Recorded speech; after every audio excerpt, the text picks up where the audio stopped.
3:07, la nave milenaria radiofónica que ya está aquí de nuevo y disfrutando siempre de la comunicación en vivo con todos vosotros, haciendo pues ese serano, esa hoguera colectiva, ese cuento radiofónico impulsado a través de los 5 continentes. En el fondo somos la tribu acudiendo a la llamada, la tribu que quiere nutrirse de historias que habitualmente pasan desapercibidas en la vorágine. ¿Por qué hacemos caso? Y yo creo que nos ocurre a todos. ¿Por qué perdemos en ocasiones tanto tiempo con lo trivial? Cómo la información que fluye por el mundo nos hace perder horas preciosas con lo trivial, y a veces lo que realmente tiene un mensaje, a veces lo profundo, incluso lo iluminador para nosotros mismos, lo que nos enseña cosas, a eso le prestamos poca atención. Todos tenemos que pelear en esa constante vorágine de estar siendo atravesados por informaciones 1000 por segundo. ¿Qué elegir? ¿Con qué quedarse? ¿Dónde está lo esencial? ¿Dónde está lo que nos aporta algo? En esa batalla estamos, amigos. Y no sabemos si aporta o no, pero no queremos que se olvide la historia, no queremos que os olvidéis vosotros, porque en Murcia, evidentemente, también la información oficial pondrá un casco de silencio en torno a la verdad o no. Es posible que la información oficial sea la certera en este caso, que hay unas palomas, como otras muchas casualidades, que han dejado de volar y no tengan nada que ver con el HUM, pero yo entiendo a esos vecinos que curiosamente, y esto lo repito porque es importante, desde diferentes fuentes y a través de ese fenómeno que es Internet y que es Twitter, llegaban al mismo tiempo personas grabando en tiempo real el mismo sonido. Por lo tanto, bueno, es difícil eso de simular, aunque todo se puede simular.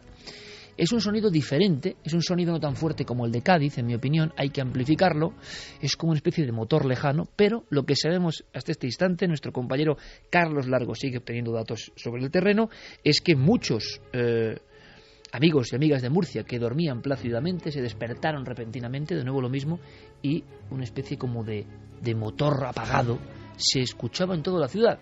Mucha gente alzó la vista al cielo, como ocurría en Cádiz, intentando buscar al emisor de esas ondas desconocidas, y la misma sorpresa y quizá las mismas caras, no se sabe de dónde viene. ¿Queréis que lo escuchemos? Vamos allá, a ver qué interpretáis vosotros, amigos. Ya sabéis que hay vías de contacto abiertas siempre. Nave del Misterio, nuestra casa en las redes sociales, y no hay otra, del programa y nuestra, Nave del Misterio, con Guillermo Molina y Diego Marañón, y milenio3 con número @cadenaser.com para vuestras opiniones, y sobre todo, como siempre, si podéis ayudar a nuestro compañero Carlos, como siempre hacéis con todos los reporteros, con información fresca, porque quizá tengáis otros datos. En Murcia, de momento, hace nada se graba esto, y a ver qué escuchéis vosotros.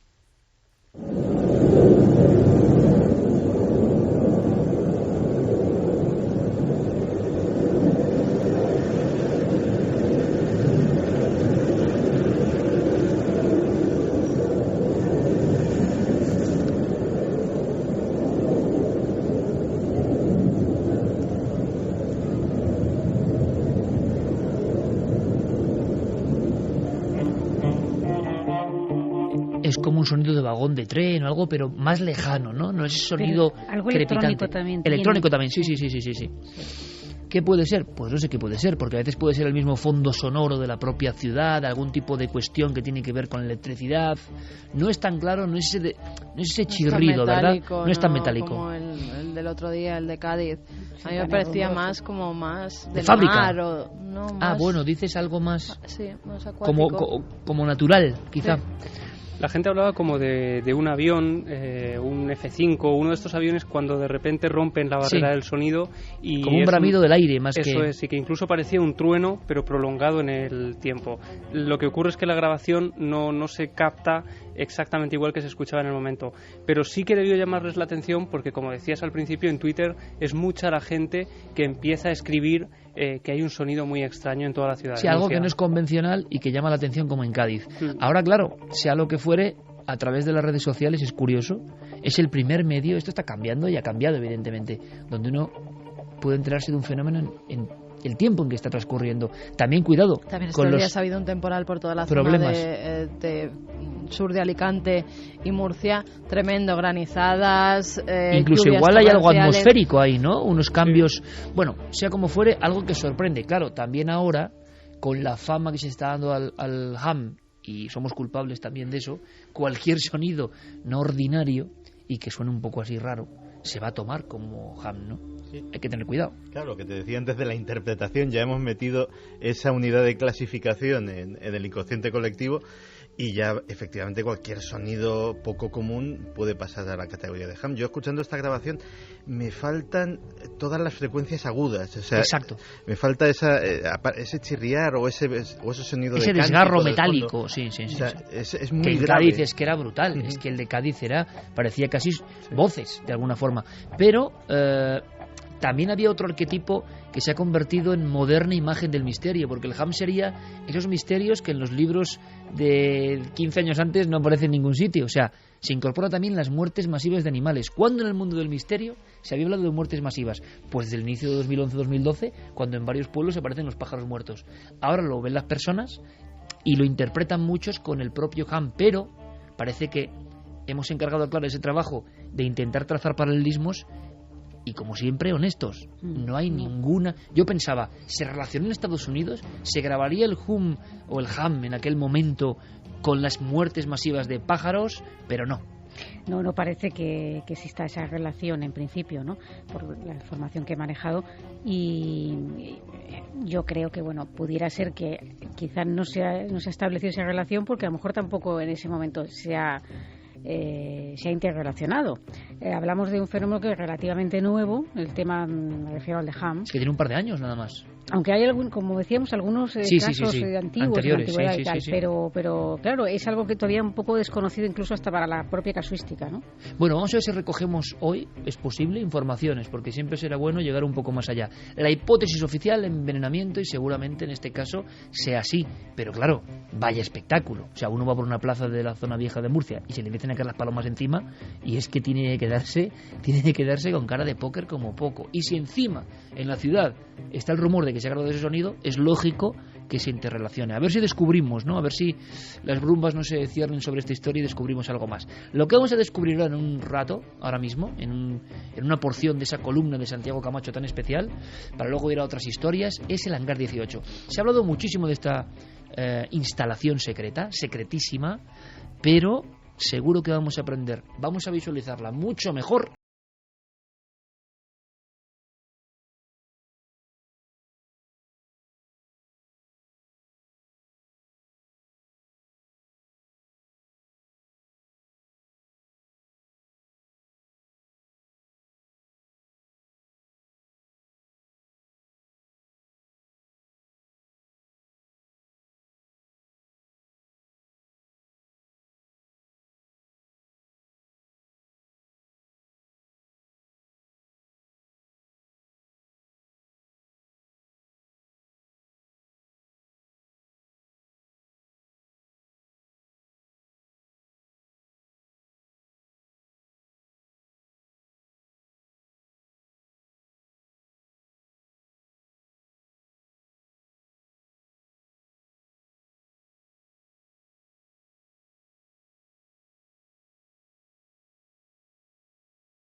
Tenían testimonios de lo que sucedía hasta nuestros días.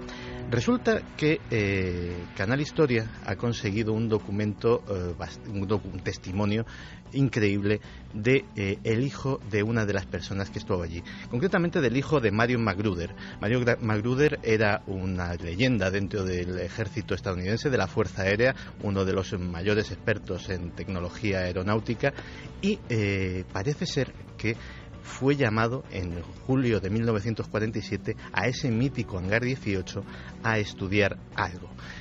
¿Qué sucedió? Pues sucedió que le mandaron guardar secretos, le mandaron guardar aquello celosamente, no contárselo a nadie, pero se lo contó a alguien. Se lo contó a Mark Magruder, a su pequeño hijo. Y Mark Magruder ha roto su silencio y nos cuenta algunas cosas de las que vio su padre en el Hangar 18. Mi padre vio allí un metal muy flexible que se podía arrugar con las manos y recuperaba su forma inmediatamente. Un metal muy ligero que, sin embargo, se podía rasgar.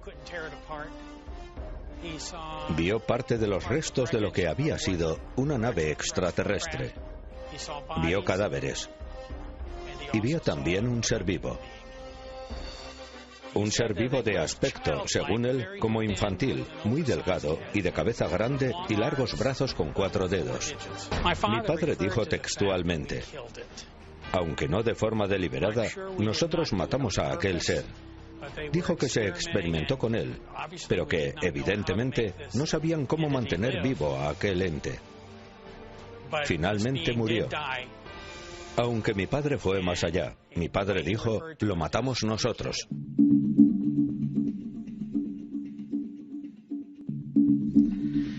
Lo matamos nosotros. Una frase muy fuerte y un secreto posiblemente de los más duros de mantener durante mucho tiempo. Y durante mucho tiempo lo mantuvo Marion McGruder. Fue cuando ya era un anciano, cuando finalmente en sus últimos días, como algunas de las personas, que no es el único testimonio que hemos recabado, pero sí por lo menos es el único que vamos a oír en directo, como algunas de las personas que trabajaron allí, cuando ya llegan a cierta edad, cuando ya se ven en el umbral de hacer el último viaje, pues piensan que no tienen nada que perder. Así lo contaba el hijo de Marion McGruder. Le dije: papá, ¿no crees que ya es hora de que nos digas lo que sabes? ¿De compartirlo con nosotros? Él me respondió entonces que se trataba de un secreto terrible. Terrible por tener que cargar con él toda una vida, por tener que ocultárselo no solo a los suyos, sino al mundo entero. Nunca he contado esto en televisión y me cuesta hacerlo ahora porque quiero mantener la honra de mi padre tan limpia como él la mantuvo siempre. Pero también es muy importante para mí que se sepa que digo la verdad, una verdad sobre la que mi padre no albergó nunca la menor duda. Él tan solo quería que sus hijos supiéramos que no estamos solos.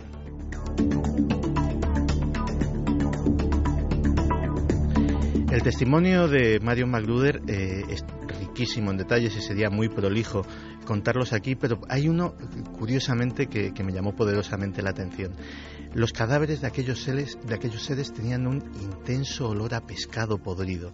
Era una de esas sensaciones que no se podía despegar de ellas. Era un olor que era más allá de la podredumbre, era algo que posiblemente no era de este planeta. Pero no ha sido el único garganta profunda. El capitán Robert Collins trabajó durante años en la base de Wright-Patterson, conocía la existencia, por ejemplo, de una intrincada y extensísima red de galerías subterráneas y también habló para el documental de Canal Historia. Todas mis fuentes de información lo corroboran. Todo el cuerpo militar que ha trabajado aquí durante todo este periodo les dirán que ese material estaba aquí. Piezas y secciones completas de la nave. E incluso cadáveres fueron traídos hasta aquí. Iban llegando cadáveres con regularidad tras diversas colisiones desde la ocurrida en Roswell.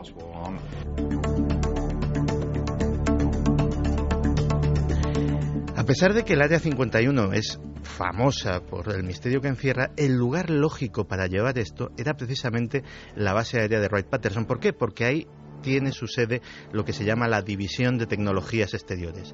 En la División de Tecnologías Exteriores es donde se analiza, se prueba todo el material enemigo o de otras potencias que puede conseguir los Estados Unidos. Por ejemplo, durante toda la Guerra Fría funcionó lo que se llamaba el proyecto Mandust, el proyecto Polvo Lunar. El proyecto Polvo Lunar mandaba a funcionarios, a soldados de la base Wright-Patterson a cualquier sitio del planeta donde hubiese caído algo del espacio, fueran basura espacial, fueran restos de un cohete o de un satélite soviético, fuera un meteorito no identificado. Allí se presentaban, desplegaban todo un operativo absolutamente sofisticado, se llevaban aquel material a Wright-Patterson, posiblemente a ese hangar 18, y allí lo que fuera, piedra, tecnología, metal, era analizado. Si, por ejemplo, sabían que se estrellaba un avión soviético, un MiG, en algún sitio, por ejemplo, en el mar, donde pudieran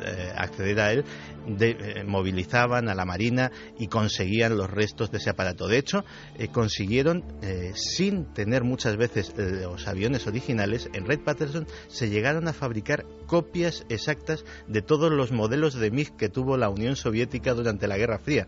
Copias que luego eran llevadas precisamente al Área 51, donde donde tenían lugar los vuelos de prueba para ver qué capacidades aerodinámicas tenía aquello, cómo se podían utilizar y cómo adiestrar a los pilotos norteamericanos para combatir a esas aeronaves. Pero de todos los gargantas profundas que ha habido durante estos años, posiblemente el ufólogo Leonard Stephen consiguió acceder a una de las más curiosas. Se llamaba June Crane. June Crane era una modesta mecanógrafa, pero claro, todos aquellos documentos clasificados de alto secreto, alguien los tenía que mecanografiar en aquella época en que no había faxes, en que no había ordenadores y todo dependía de copias con papel carbón que eran distribuidas manualmente. Y June Crane, gracias a esa calidad de mecanógrafa, accedió a secretos increíbles y corroboraba todo lo que hemos estado escuchando. Corroboraba la existencia no de una nave, sino dice que de 3. No de un cuerpo, dice que llegó a ver hasta 15. Y a mí lo que más me ha llamado la atención del testimonio de June Crane, que falleció antes de la década del 2000, era las razones que daba para hablar. Decía, mire usted, tengo 72 años, ¿qué me van a hacer? ¿Me van a meter en la cárcel? ¿Me van a pegar un tiro? ¿Voy a desaparecer de la noche a la mañana? A mi edad puedo perfectamente con eso.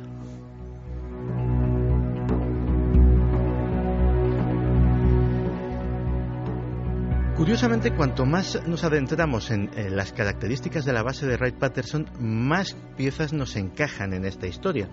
Por ejemplo, el hecho de que Wright tiene las instalaciones más punteras de los Estados Unidos para el estudio forense de antropoides, un auténtico laboratorio en el que el pretexto oficial es que allí es donde se diseccionan, se investigan los monos, los primates que se utilizan en pruebas de vuelo, etcétera, etcétera, para ver pues los efectos de la altitud, los efectos de las bajas temperaturas, los efectos de la falta de gravedad y ver cómo afecta a los órganos. Pero, evidentemente, son instalaciones lo suficientemente extensas y lo suficientemente sofisticadas para hacer un examen forense detallado de cualquier ser, de cualquier animal o de cualquier ser no terrestre que cayera en sus manos.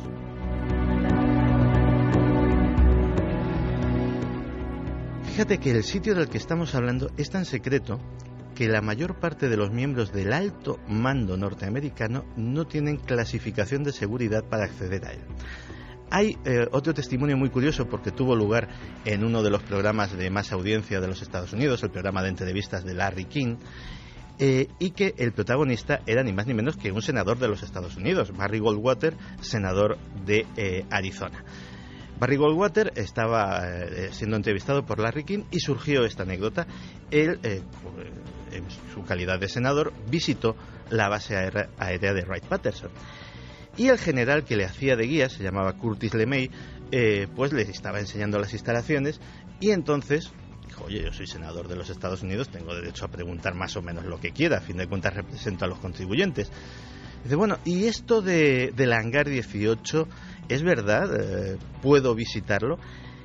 Y para su sorpresa, el general LeMay, que había sido absolutamente cortés y absolutamente educado hasta ese momento, prácticamente montó en cólera y le dijo, no, usted no puede acceder a ese lugar. Es más, nunca más vuelva a preguntar por tal sitio.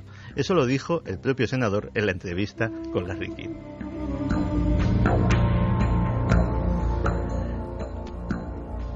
A modo de anécdota diremos que el hangar 18 como tal ya no existe. Ya solo es un número que está en la iconografía. En realidad, el edificio del que estamos hablando ahora se llama el edificio 23. El hangar 18 en su día desapareció, fue cubierto por una inmensa estructura y a los pocos meses apareció, antes había un hangar típico de aviación, de estos de estructura metálica, enorme, y en su lugar apareció un igualmente enorme, mucho más grande, edificio que tenía una pinta de almacén ya de ladrillo absolutamente opaco, que fue denominado Edificio 23. Ese es el punto, parece ser, de entrada a esa inmensa red de subterráneos.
Creemos en lo que hacemos, por tanto, matizar, engañar, exagerar cualquier elemento en una noche de investigación, por ejemplo, sería ir contra nosotros mismos. Y eso lo sé yo y lo sabe todo el equipo.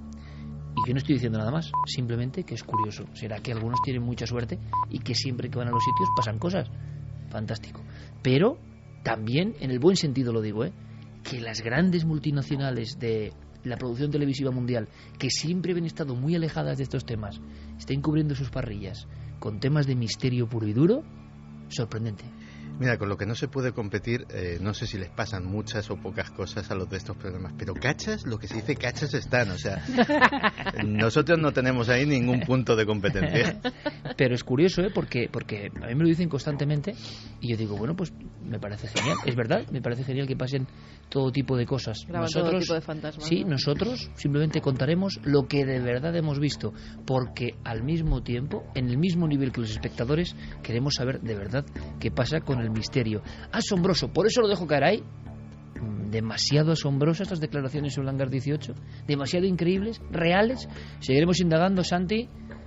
Sorprendente como poco. Ahora hacemos una cosa, un pequeño descanso, porque luego viene esa historia del archivo de altavoces. Si la semana pasada era teléfono negro, dimos alguna que otra pesadilla, teléfono negro, pues esta vez viene la vecina. Quiero decir una cosa sobre esta música, y es que mañana vamos a las 10:30. 10:30. Va a haber un día que vamos a ir a las 7:30 de la tarde. 5:15. Pero bien, fantástico. A las 10:30 os lo agradecemos, aunque es tremendo, claro, es tremendo. No, es tremendo. Mucha gente se quejaba de las horas, que luego no dormían, que iban con grandes ojeras a los trabajos, a la universidad. Pues ya no se pueden quejar. Pero ahora que estén 10:30, y de verdad, y gracias por lo de la semana pasada. Gracias por todos. Las 2 últimas semanas. Pasamos lista y estaban todos. Es que íbamos a las 12:30 hace nada. Sí. Después a las 12. después a las 11:30, después a las 22:45, a las 22:30. Gracias. ¿Y por qué digo esto? Porque me gustaría mucho que estuvieseis apoyando al programa y porque, hablando de investigación, de esas donde nunca pasa nada, bueno, yo creo que nunca pasa nada. Han pasado cosas, pequeñas cosas o grandes cosas, en muchas investigaciones de Cuarto Milenio. Lo que pasa, claro, igual llevamos 100 y pico investigaciones en vivo en los sitios, ¿no? Pero mañana hay una muy interesante y yo espero que el milagro, la sorpresa, lo inesperado, lo maravilloso ocurra. Sí os lo planteo porque hay mucha expectación en las redes. Carla Tahoces, Paloma Navarrete, Carmen Porter, en una casa tenebrosa, mañana. Si lanceses un titular de por qué hay que ver esa investigación. Porque es un sitio terrible. Porque van a sentir la densidad que sentimos nosotras. No hay más que añadir. Mañana 10:30, Cuarto Milenio. Y ahora, si os parece, milenio3 con número @cadenaser.com, es decir, nuestro compromiso con intentar, si podemos, responder a vuestras cuestiones. Javier Pérez Campos y Fermín Agustí las recogen. Para eso, ese correo, milenio3 con número @cadenaser.com. Hola, soy Camino Zulema, de León, y me gustaría saber, a ver si me podéis decir algo sobre el incendio del edificio Windsor de Madrid, porque vi en televisión más tarde que una vez que estaba cerrado el edificio, incluido para los bomberos, se veían sombras a través de los cristales. Y bueno, nada más, muchísimas gracias, y soy una milenaria esperando 5 días a la semana por vosotros. Un besito. 3:73, muchas gracias, milenaria. Ni más ni menos que el edificio Windsor. ¿Cómo se ha olvidado esto, eh? Recuerdo aquel libro gruesísimo que trajo un investigador que se emocionó con la historia, se llamaba La Torre, aquel libro, y aquellas sombras, que os lanzo la cuestión. Yo tengo mi pequeña opinión, pero lo diré ahora. No sé qué sabéis vosotros, son esos temas que se quedan por ahí, ¿no? ¿Qué pasó con el edificio Windsor y con las sombras del Windsor? Pues que ahora es un Corte Inglés.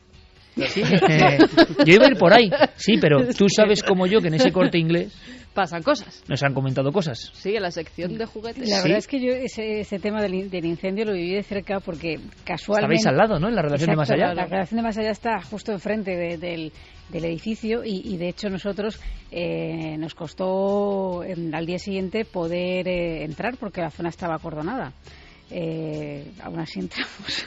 Qué espectáculo fue aquella noche. Yo me acuerdo todos pegados al... No, es que no te podías despegar. Fueron nuestras torres gemelas, entre comillas, claro, y salvando las distancias, pero un gran edificio emblemático de Madrid ardiendo, ¿no? De esa forma. Mucho de conspiración también, ¿eh? Es más que fantasmas. Elementos había para ello. Las famosas imágenes de las sombras que se movían en una ventana en uno de los despachos, ha habido muchísima polémica, si dan reflejos, si no.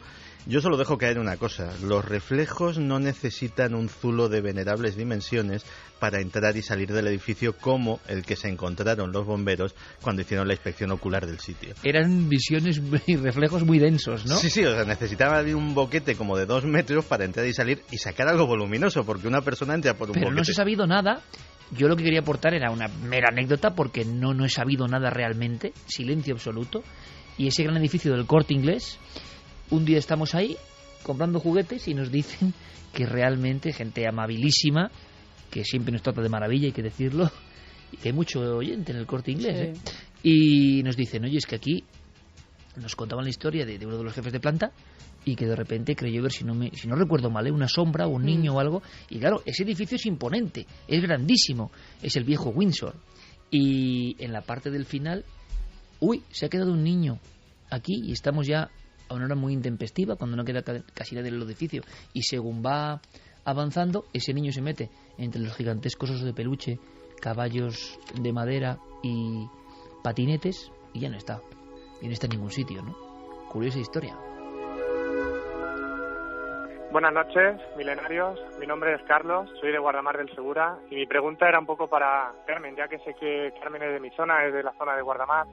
Aquí en mi tierra hay una leyenda que le dice la leyenda de la Encantá, y quería saber un poco más información sobre qué hay de real en esta leyenda y un poco la historia real de la leyenda, porque aquí se representa, pero quería tener un poco más de información de vuestra parte. Buenas noches. Buenas noches, amigo. Te vamos a poner 2 rodetes aquí para que seas la dama de Guardamar, ya dentro de poco, ¿eh? Bueno, mira, oye. No está mal. Bueno, con Sí. los cascos parece. Muchas gracias. Oye, la dama de Guardamar es majestuosa y por eso la tenemos en el plató. Arréglalo, que mucha gente arréglalo. me dice, la dama de Elche, por cierto, está Nacho Ares con una historia de la dama de Elche maravillosa, novedosa. La dama de Elche está a un lado y la dama de Guardamar Está en el otro. la hermana pobre, y que me entiendan bien, mucho más desconocida y sin embargo importantísima, la otra dama. Bueno, ¿y qué pasa en Guardamar? ¿Cuál es la Encantá? ¿Tiene que ver con esto o no? No, no tiene nada que ver. La Encantá es una leyenda que dice que en Guardamar se te aparece a las orillas, antes la desembocadura del río Segura, ahora han construido, pues en una noche, cuando una mujer se te acercara vestida de blanco, creo que era la noche de San Juan, se te acercara vestida de blanco, ella te iba a llevar hasta las orillas del río Segura. Entonces tú la tenías que lavar los pies. Te iba a pedir que la lavaras los pies porque así se desencantaba, volvería a la vida. Decían que era la hija de un rey musulmán que había querido mantener relaciones con alguien que no era musulmán. O sea, y que es se la eterna escapó. historia de la mora encantada, que se repite en Exactamente. diferentes zonas de España, ¿no? Exactamente. Y que al desobedecer a su padre, pues este la mató. Desde entonces se aparece, y sobre todo a los hombres, es cuando se les aparece con una túnica blanca, les pide que por favor pues le laven los pies en las orillas del río Segura, porque así el encantamiento desaparecerá. Si se los lavas, el que se queda en el río eres tú.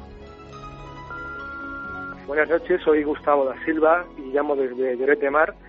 Escuchando el programa de hace varias semanas sobre crímenes rituales, recordé el caso de la Catedral de Jaén, aquel cadáver de un hombre desnudo, tendido en el suelo, cubierto por plumas y excrementos de ave. En el reportaje de Pablo Villarrubia para Cuarto Milenio, donde intervinieron Juan Eslava Galán, Lorenzo Fernández y el doctor Cabrera, se plantearon varias hipótesis, un crimen simbólico, una muerte accidental por embriaguez o bien una especie de broma macabra. ¿Sabéis si la investigación policial o la periodística llegó a alguna conclusión? Gracias por todo y feliz año.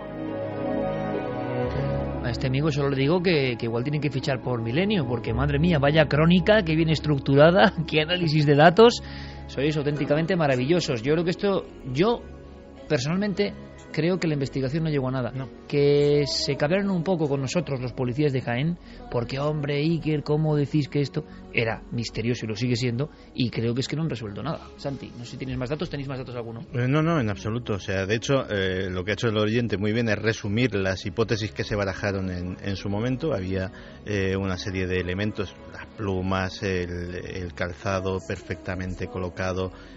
Había una serie de cosas que no encajaban en una muerte occidental tal cual, digámoslo así, pero realmente, vamos, ninguna de esas hipótesis ha podido ser comprobada. No sabemos si efectivamente fue una muerte ritual, si pasó por allí alguien con una bolsa de desperdicio de un palomar y lo echó encima. Pero Santi, ¿y el hombre se desnudó solo? Claro. Es que un hombre desnudado solo, con plumas encima, en un lugar tan esotérico como la Catedral de Jaén, con toda su historia oculta, donde han pasado muchas cosas, y recordado una cosa que a mí se me estaba pasando, que la única grabación o voz que se escucha poco antes de ver ese hombre, de vida un poco difusa, tumbado, con esas plumas encima, con sangre, es, si no recuerdo mal, que es tremendo, ¿eh? Ven aquí, Satanás, que soy tu hermano.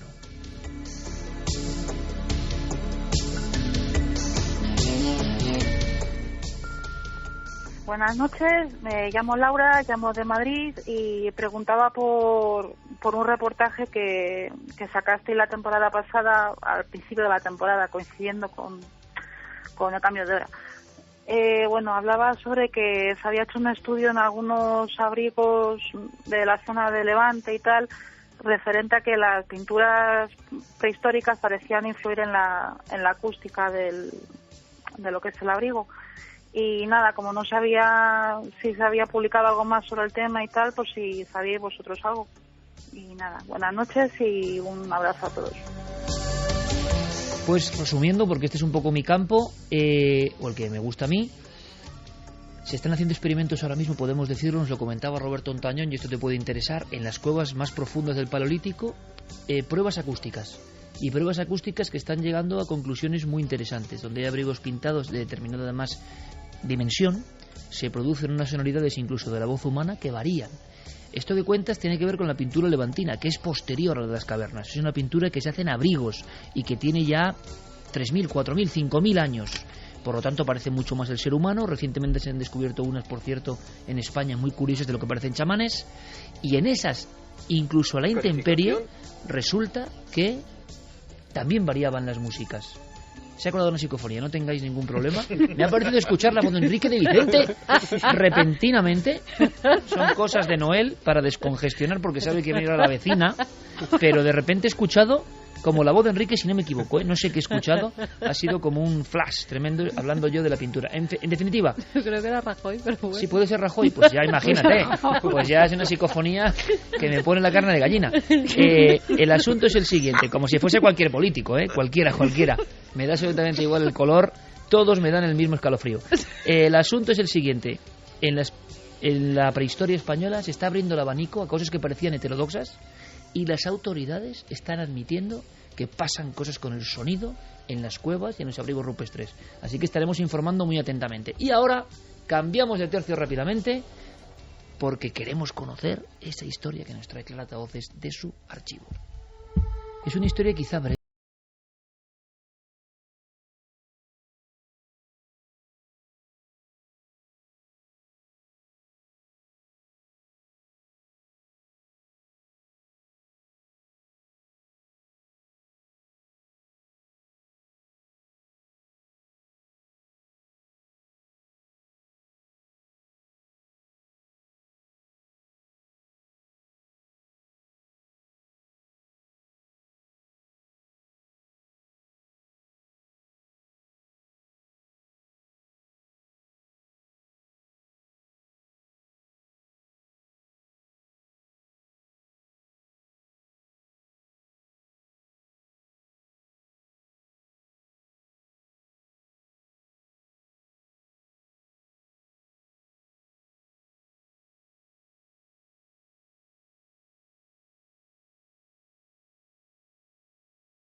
me adelanta, no pasa de mí y sigue adelante.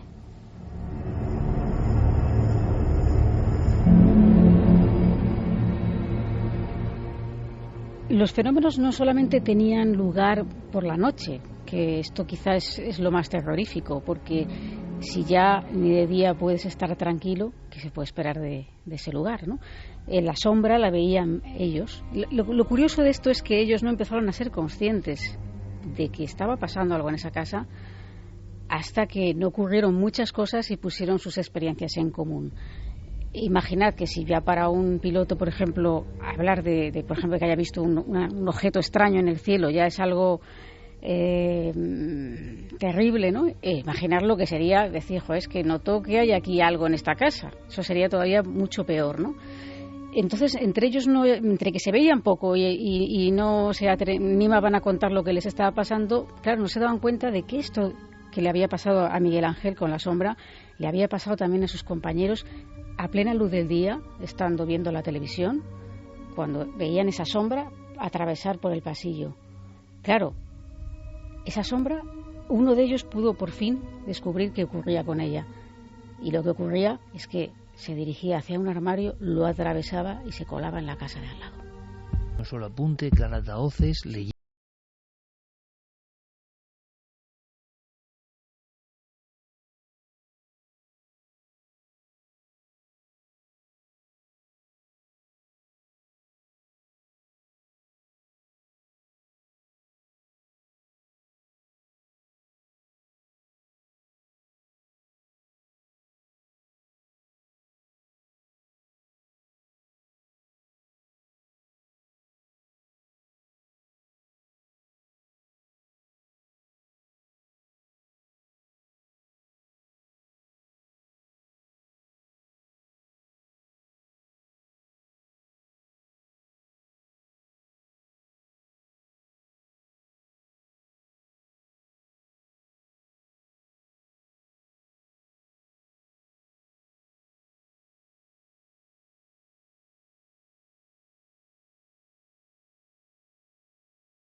casa ha pasado algo raro en ese inmueble.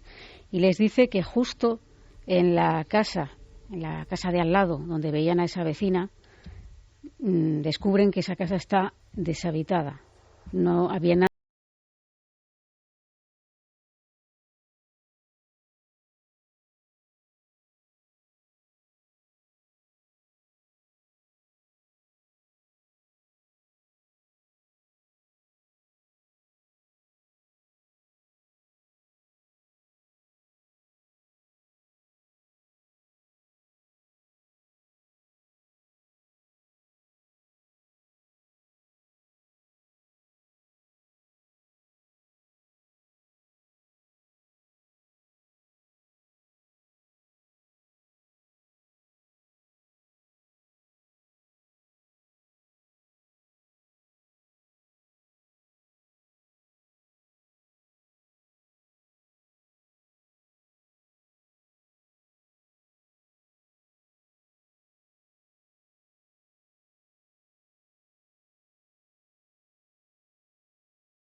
Pues tenían el contrato por un año y estaban pensando en ese momento en mudarse. Yo pienso que al final lo harían. Gracias, Fermín. Gracias, Noel Calero, como siempre. Gracias, Santi. Hasta mañana a las 10:30. Mañana a las 10:30 y yo pensando en mudarme a un loft para evitar los pasillos de Clara Tauce. Clara, que disfrutamos un montón. Gracias, compañero, por subirte a esta nave. Gracias a vosotros. Javi, hasta la próxima aventura. Mañana a 10:30 y además desempolvamos un documento histórico del misterio también. Oye, en el lugar donde se bautizó a Isabel II pasó algo increíble de película y Javi ha encontrado los documentos. Mañana lo vemos en Madrigal de las Altas Torres. Carmen. No, anda que no he estado yo por allí. Pregunta por el padernadero de Madrigal, ya verás. Bueno, ha sido un placer, como siempre. Sed muy felices, pasad una buena semana. Qué mensajes más hermosos, qué bonito recibir ese afecto, de verdad. A ver si os correspondemos con toda esta radio durante tantos años ya. Hasta la próxima semana, amigos. En 7 días aquí, mucho más Milenio. Febrero de 1983. Noche de San Blas. Nicolás Álvarez está levantando un pequeño muro de piedra a la entrada de su casa en Vegas de Coria. Su vivienda es la última del pueblo, la que se alza justo ante la llamada curva de Arrolobos. Cae la noche. Todo está en calma hasta que una respiración larga y quejumbrosa, como de moribundo, rompe el silencio. ¿Qué ha sido eso? ¿Quién anda ahí? El hombre asustado cogió 2 ladrillos con las manos tensas y se puso en guardia, dispuesto a arrojarlos contra cualquier intruso. Eran muchas las historias que desde el mes de noviembre recorrían la tranquila aldea. Y aunque él nunca había creído en las habladurías de los ancianos, notó cómo aquel sonido le había helado la sangre. Miró a un lado y al otro y se puso la mano sobre la frente para escrutar el monte tapado ya por la oscuridad. Allí, muy al fondo, veía una pequeña lámpara, algo que se iluminaba en mitad de la pendiente y que venía bajando poco a poco. ¿Quién vive? Tío Ramón. ¿Es usted, tío Ramón? ¿Tío Ramón? Pero... ¿qué es eso? Exactamente a esa misma hora Cristina Espósito hacía la cena en la cocina de su cortijo situado en la ladera encima del pueblo. Algo instintivamente le hizo girar sobre sus talones como si fuese un autómata. Una sensación desagradable, como una punzada en la espalda, le obligó a clavar sus ojos en la ventana. Dios mío. ¡Ay, Dios mío! ¿Quién es usted? ¡Socorro! Mis niños, por favor, ayuda. Había alguien allí fuera mirando a través del cristal. Alguien extraño, muy delgado y vestido de negro, tan famélico que se notaban las costillas y los brazos largos y huesudos. El atuendo parecía una sotana o mortaja que caía a plomo, recta, como si el viento de la noche no le afectase. De repente la ventana se abrió de un golpetazo, como empujada por manos invisibles. ¡Auxilio! ¡Por favor, auxilio! ¡Por el amor de Dios! ¡Ay, vete de aquí! ¡Vete de aquí! ¡Vete!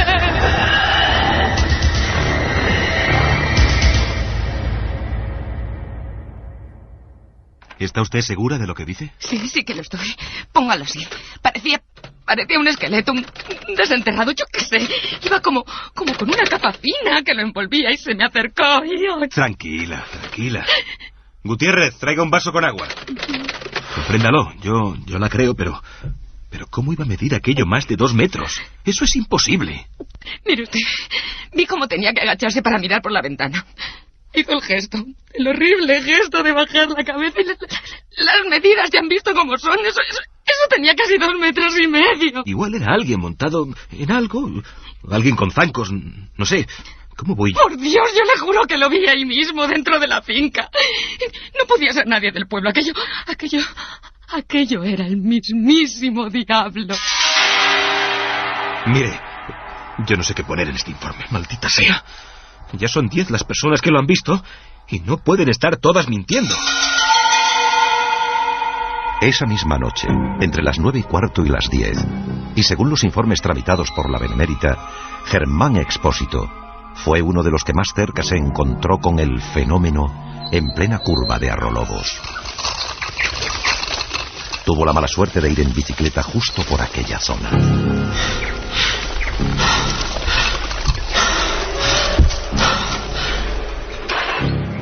Buenas noches. Era extraño que un vecino no respondiera.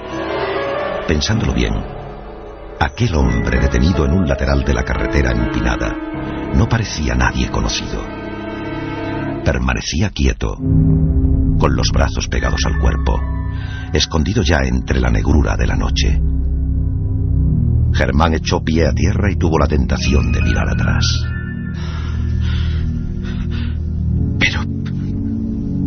¿Pero quién es usted? Dios mío, no es posible lo que ven mis ojos. Sacando fuerzas de flaqueza, recorrió como alma que lleva el diablo unos 200 metros y frenó en seco para comprobar si se había alejado lo suficiente. Dominando el pánico, miró hacia la carretera oscura y percibió algo extraño. La naturaleza, el viento, el sonido del campo se habían detenido. Todo era silencio. Un silencio distinto. Cuando Germán Expósito dio la vuelta a la curva de Arrolobos, volvió a detenerse por tercera vez. Unos metros más allá, alumbrados por la farola blanca de la pared de la casa de Nicolás, observó una imagen que nunca podrá arrancar de su mente. Allí abajo estaba el misterioso paseante. Con el corazón saliéndole por la boca, observó con detalle, a lo lejos, el traje negro, la cara alargada como una sombra sin facciones, las piernas quebradizas y aquella extraña luz, como un farol mortecino. Y junto a él, tumbado en el suelo sin sentido, Nicolás, que parecía inerte, como un muerto. Nicolás, ¿qué ha pasado? ¿Pero quién ha podido hacer esta monstruosidad? Ay, Nicolás, ay Dios, que aún respira. Responde, amigo, ¿qué ha pasado? Germán, vete. Germán, huye de este lugar. Aquí hay alguna maldición. Ay, Dios. Virgen mía, me ha quitado la vida. Pero ¿por qué a ti? Ay, cuenta, Nicolás, cuenta, por Dios. Una fuerza sobrenatural me ha dejado sin vida. No tenía que haberle hecho cara, pero se vino a mí se vino a mí con toda la furia. Y el miedo hizo que me defendiera. Germán, le he visto la cara. Era la imagen viva del mismísimo diablo. Nicolás, era el diablo, el maldito diablo. Cuentan en el pueblo que Germán se convirtió en una persona reservada que jamás volvió a faenar en las noches del invierno. Puso una cruz en la puerta de su casa y pasado un año emigró al norte. Nicolás no falleció, pero después de ser hospitalizado en Salamanca, estuvo a punto de perder el habla a causa de un gran shock emocional. Su único deseo fue vender la casa de Vegas y no regresar jamás a aquel lugar. Ha pasado mucho tiempo y a veces algún curioso pregunta por estos hechos cuando se acerca la noche de San Blas. En cualquier mesa camilla, en cualquier reunión, los mayores se miran unos a otros y se hace el silencio. Un silencio denso y profundo. Aquella sombra errante como del diablo descendió hasta la última casa del pueblo. Aún sigue siendo un secreto que nadie está dispuesto a romper.